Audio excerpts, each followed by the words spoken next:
세월이 얼마나 빠른지 모릅니다. 2019년도 엊그제 시작한 것 같은데 벌써 6개월이 지나고 7월의 첫 주일이 되었습니다. 세월이 빨리 지나가는 것을 표현하기를 세월이 쏜살 같다 이렇게 표현합니다. 쏜 화살처럼 빠르게 지나간다는 것입니다. 또는 세월이 유수 같다 이렇게 표현하기도 합니다. 흐르는 강물처럼 세월이 빨리 지나가고 만다는 것입니다. 세월에도 속도가 있다고 합니다.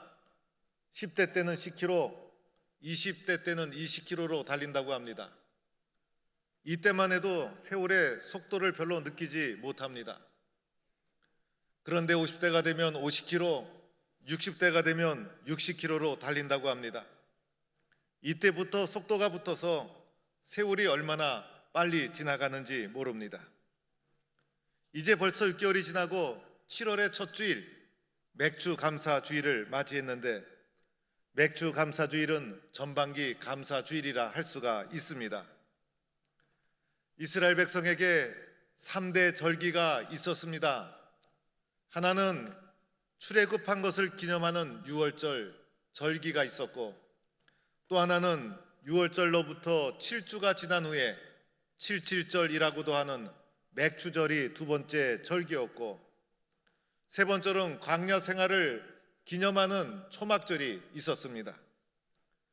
그 중에서도 두 번째 맥주절은 시내산에서 말씀을 받은 것이 시작인 것이고, 또 가나안 땅에 정착해서는 첫 수확을 거두어 드린 것을 기념하면서 하나님께 감사를 드린 것이 절기의 시작이 됩니다.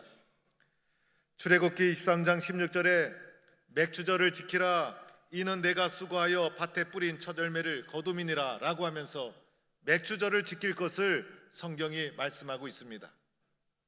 이것이 우리나라에 들어오면서는 우리나라에 몇 년 전만 해도 보릿고개가 있었습니다.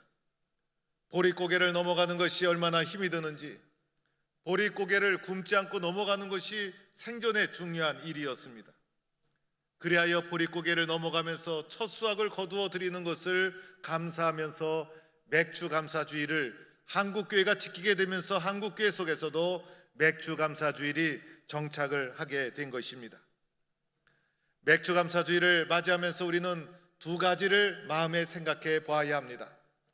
하나는 지나간 세월을 생각하면서 모든 것이 하나님의 은혜입니다. 하나님의 사랑입니다. 하나님 감사합니다. 하나님에 대한 감사는 많이 할수록 좋은 것입니다. 그래서 하나님의 은혜를 기억하고 감사를 새롭게 다지는 성도가 되어야 합니다. 또 하나가 있다면 지금까지도 그렇게 살았지만은 앞으로도 더 하나님 의지하며 살겠습니다. 예수님만 바라보며 살겠습니다. 신앙의 결단, 신앙의 다짐을 더 깊이 하는 계기가 되어야 하는 것입니다. 사랑하는 성도 여러분, 오늘 본문으로 돌아가서 여호수아 24장은 여호수아 말년에 백성들에게 여호수아가 선포한 말씀입니다. 오늘 14절 말씀에 그러므로 이제는 여호와를 경외하며 온전함과 진실함으로 그를 섬기라 라고 하면서 여호수아가 모든 백성을 모아놓고 유언처럼 백성들에게 선포한 말씀의 시작이 이렇게 시작되고 있습니다. 여기에서 반복되는 단어가 있죠. 섬기다라는 단어입니다. 히브리어로는 아바드라는 단어입니다. 14절에 3번, 15절에 4번에 걸쳐서 반복하면서 섬기다 강조하고 있는 것입니다. 여호와를 섬겨라, 여호와를 섬겨야 한다. 그런데 여호와를 섬기되 어떻게 섬겨야 하는가? 오늘 말씀에 여호와를 섬기는 방법도 제시되고 있습니다. 첫째는 경외함으로 섬기라는 것입니다. 여호와를 경외하라. 경외라는 것은 두려워하다라는 뜻을 가지고 있어요. 두려워하며 존경해라. 그리고 여호와 앞에서 예의를 갖추고 겸손하게 조심하며 여호와를 나보다 높으신 분으로 생각하며 여호와를 경외하며 섬기는 것이 여호와를 섬기는 방법이다라고 말하고 있는 것입니다. 두 번째로는 여호와를 온전함으로 섬기라고 합니다. 온전하다는 것은 흠잡을 데 없다, 완전하다라는 뜻을 가지고 있어요. 여호와를 대충 섬길 수 없는 것이죠.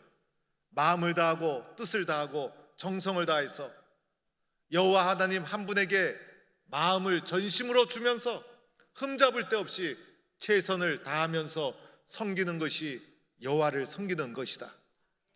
세 번째로는 진실함으로 섬기라고 합니다. 진실하다는 것은 견고하다, 신뢰할 수 있다라는 뜻을 가지고 있어요. 거짓된 마음이나 형식적으로 섬겨서는 안 되는 것이죠. 진실하게, 정직하게, 솔직하게, 신뢰성 있게 여호와를 섬겨라. 이것이 여호와를 섬기는 방법이라는 것입니다. 여호와를 경외하며 온전하며 진실함으로 여호와를 이렇게 섬겨라. 오늘 우리는 여호와 하나님 이렇게 부르고 있는데, 하나님이라는 용어는 최고의 신을 가리키는 용어입니다. 하나님은 누구인가? 우리는 하나님을 여호와로 믿고 섬기고 있는 것입니다. 우리가 믿는 하나님의 이름이 바로 여호와. 그래서 여호와와 하나님을 붙여서 여호와 하나님, 이렇게 하나님을 부르고 있는 것입니다. 여호와는 하나님의 이름이요, 우리는 또한 여호와를 하나님으로 고백하고 있다는 것입니다. 히브리어로는 야훼라고 부릅니다. 이것이 영어로 번역이 되면서 여호와로 불려지게 됩니다. 히브리어 야훼는 네 글자로 구성이 되어 있어요. 한국어로 야훼 하면 두 글자지만은 히브리어 야훼는 네 글자로 되어 있습니다. 이것을 가리켜 성호 네 글자 이렇게 가리킵니다. 거룩한 이름이라는 뜻입니다. 히브리어 성경 원전에도 히브리어를 필사하다가 성호 네 글자가 나오면 그 앞에서 잠시 멈추고 예배를 드리고 기도를 하고 목욕을 재개하고 성호 네 글자를 마치 하나님을 모시듯이 경외하는 마음으로, 두렵고 떨리는 마음으로 대문자로 굵직하게 성호 네 글자를 다루었다는 것입니다. 그만큼 하나님에 대해서 경외하는 마음으로 하나님을 섬겼다는 것입니다. 도대체 여호와 하나님이 어떤 분이시길래, 도대체 여호와 하나님이 어떤 분이시길래 이렇게 여호와 하나님을 섬기라고 하는 것일까? 여호와 하나님은 성경에 그분이 어떤 분인지 잘 나타나 있어요. 성경 전체를 살펴보면 성경을 통해서 여호와 하나님이 어떤 분이신지를 우리에게 잘 나타내 주고 있어요. 우리는 성경에서 말하는 여호와 하나님, 그분을 믿고 있는 거예요.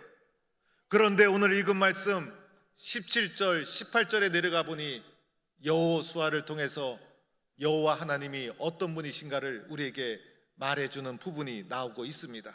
첫째는 여호와 하나님은 이스라엘 백성을 애굽에서 이끌어 내신 분이라는 것입니다.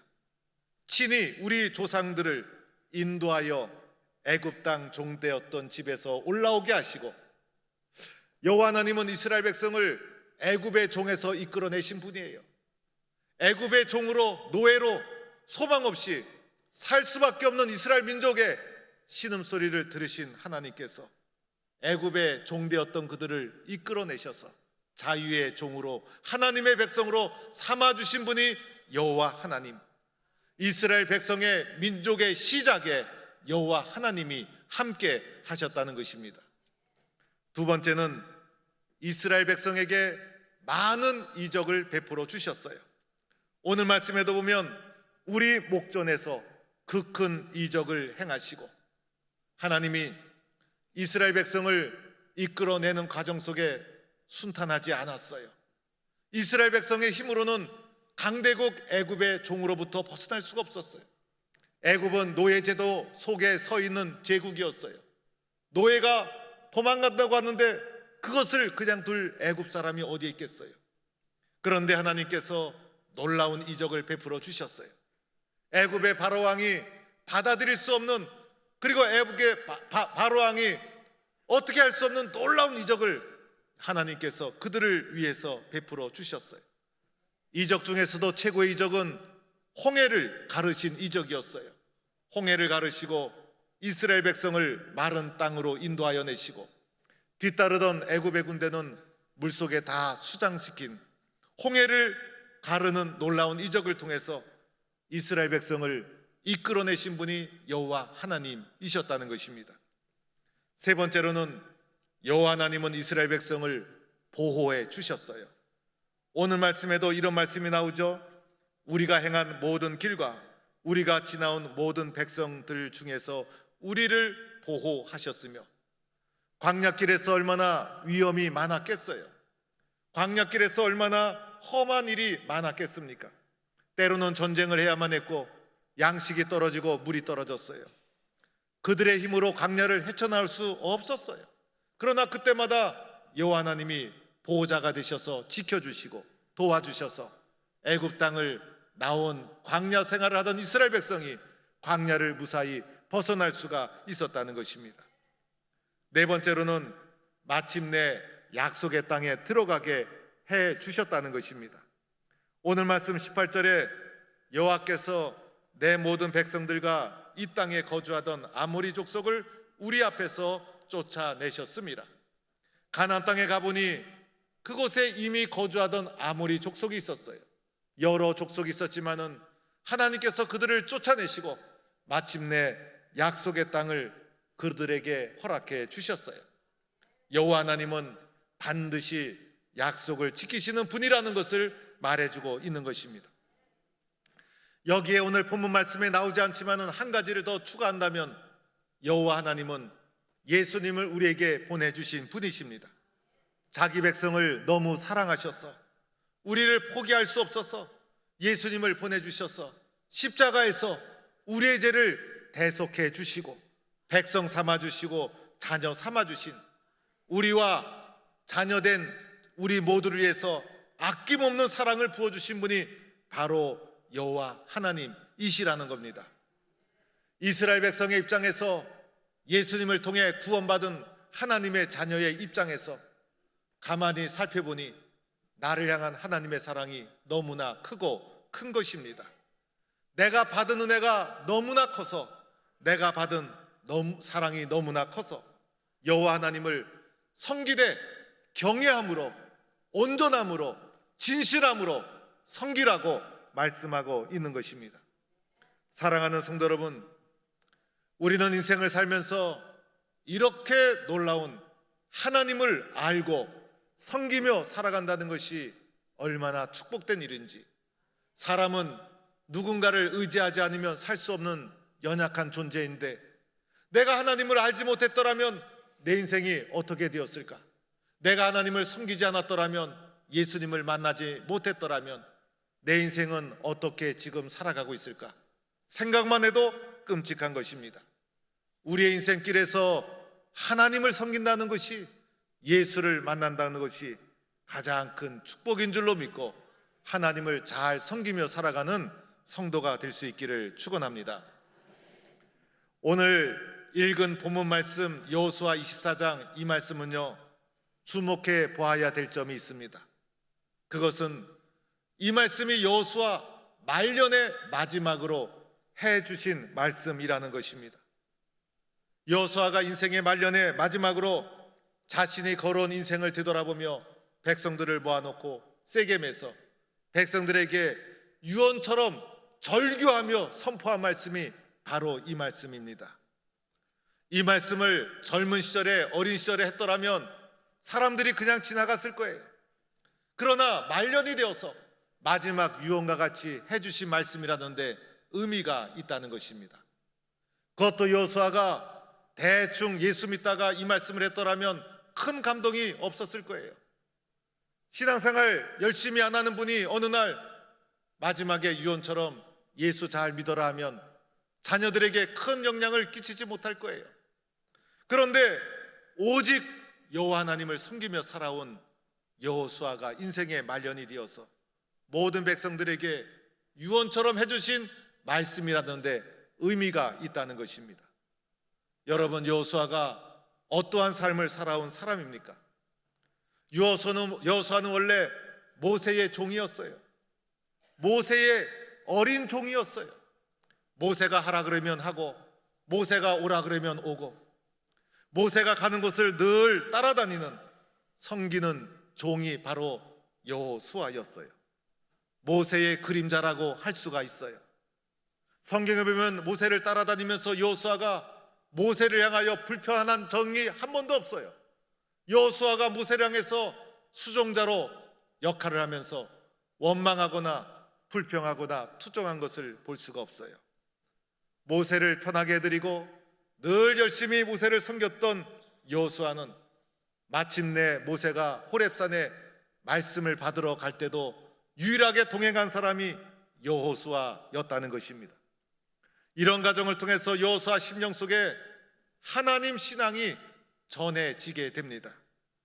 광야길에 접어들었을 때 아말렉이라는 족속과 전쟁을 치르게 됩니다. 광야에서 첫 번째 일어난 전쟁이었어요. 이스라엘 백성의 운명을 결정하는 전쟁이었어요.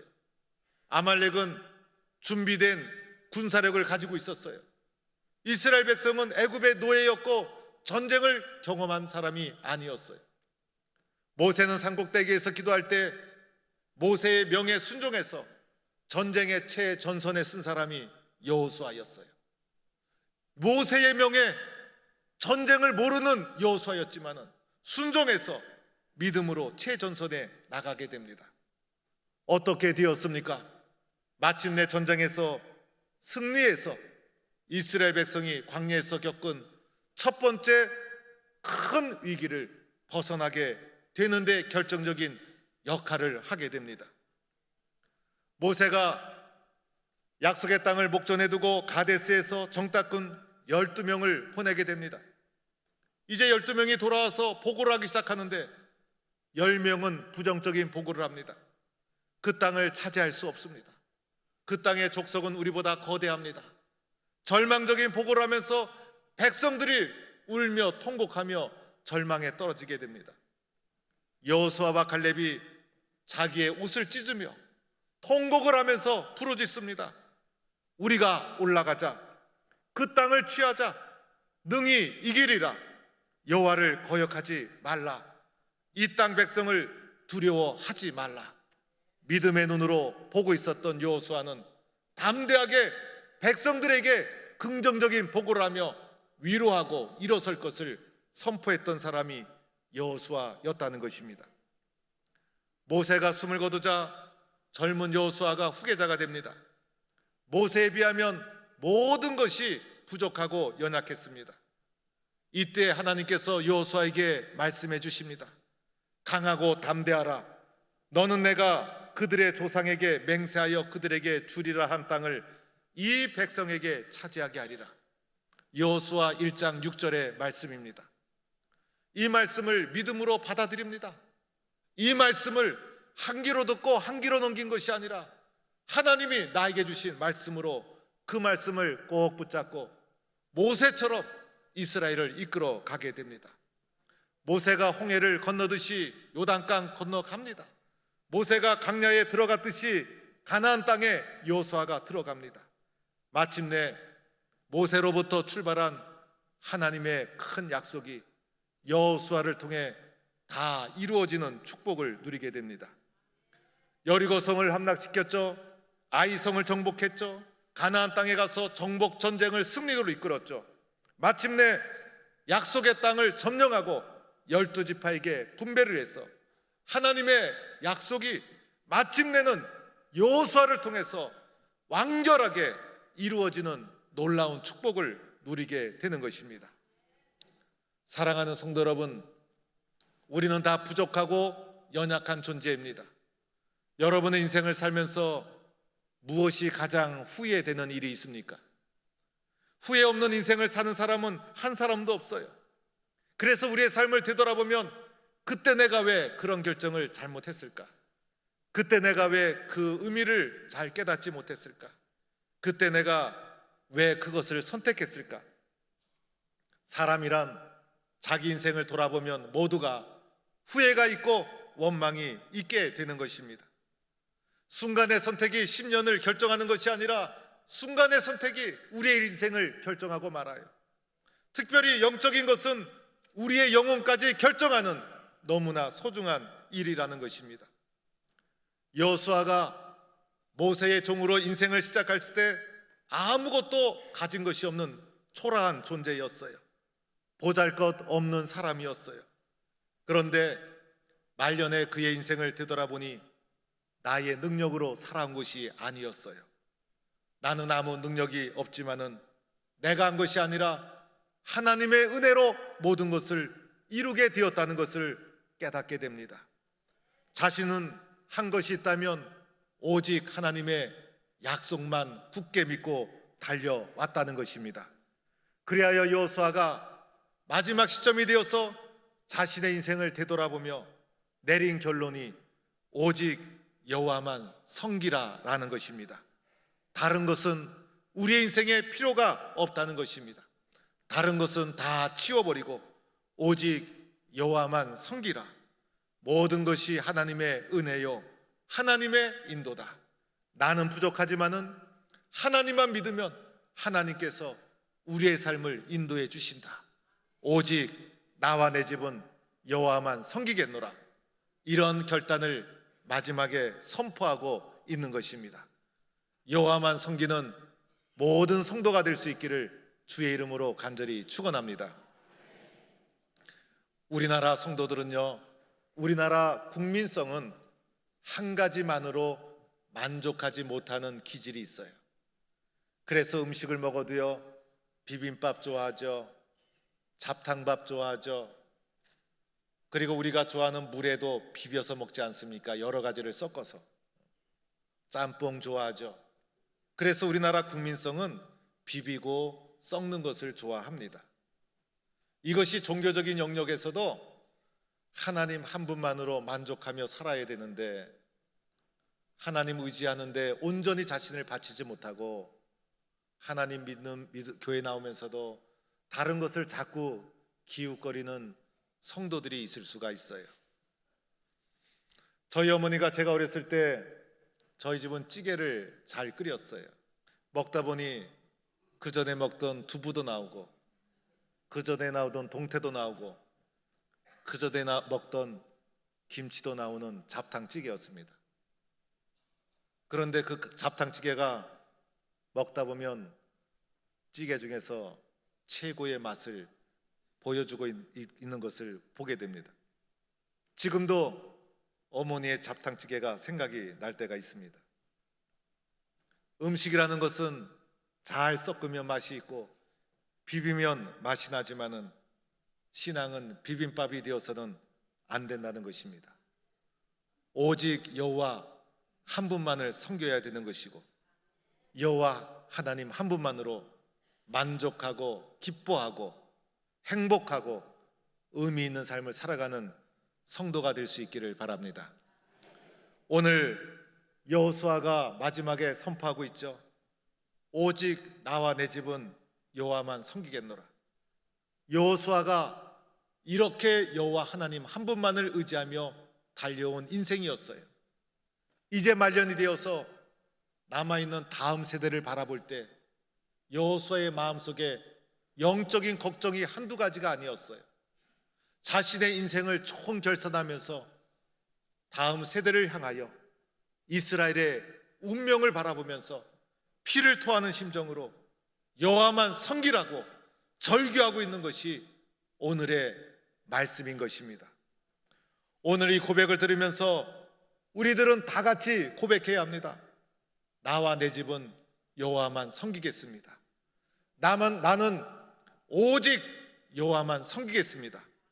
이런 다짐과 결단을 굳게 하는 동부의 성도가 다 되기를 주의 이름으로 간절히 축원합니다.